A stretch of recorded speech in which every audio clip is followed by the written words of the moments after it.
శుభోదయం. ప్రభువైన యేసుక్రీస్తు నామములో వందనాలు తెలియజేస్తూ పరిశుద్ధమైన దైవ గ్రంథంలో నుండి కీర్తన 92వ కీర్తన 13వ వచనం. యెహోవా మందిరంలో నాటబడిన వారు మన దేవుణ్ణి ఆవరణంలో వర్ధిల్లుదురు. ప్రార్థన చేసుకుందాం. మహోన్నతునికి స్తోత్రాలు.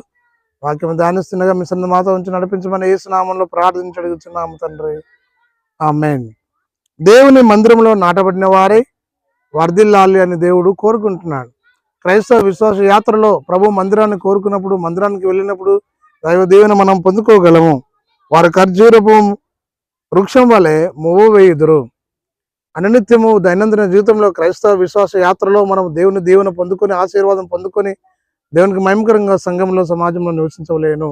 కాబట్టి ఈ జీవన ప్రయాణంలో క్రీస్తును హత్తుకొని ప్రభుకి ఇష్టమైన వారిగా, కుమారుడిగా, కుమార్తెగా, సంఘంగా, సేవకునిగా, సేవకురాలుగా మనం అందరం సిద్ధపడి దేవుని మహిమపరిచినట్లు మనం నివసించలేను.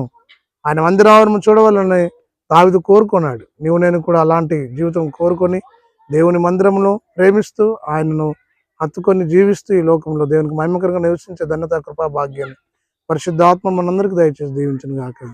ఆమేన్. మహోన్నతానికి స్తోత్రాలు. వాక్యం ధ్యానిస్తుండగా మీ సన్నిధిలో మాతో ఉంచినందుకు వందనాలు చెల్లించుకుంటూ నజరేయుడైన యేసు నామములో ప్రార్థించడానికి వేడుకొంచున్నాం తండ్రి. తండ్రి, కుమార, పరిశుద్ధాత్మ త్రియేక దేవుని దీవెన సదా తోడేయండి, దీవించి ఆశీర్వదించును గాక. ఆమేన్.